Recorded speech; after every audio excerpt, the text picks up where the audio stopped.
Menton Berisha ka shënuar golin e dytë personal në Serie A mes fushori kombëtare së zhbllokoi sfidën në transfertën e Fiorentinës, ndërsa Lecce është në avantazh nga minuta e 23. 22-vjeçari shqiptar ishte në vendin e duhur pas kryesimit të Tete Morente dhe nuk mund të gabonte.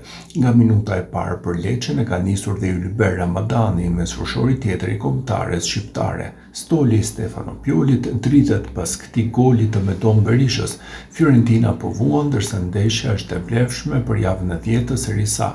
Deri tani Fiorentina ka vetëm 4 pikë të grumbulluara dhe mban vendin e parafundit në renditje, ndërsa ky ishte goli i dytë në këtë sezon për Menton Berishën pas atij të shënuar ndaj Udinezes me goditje dënimi.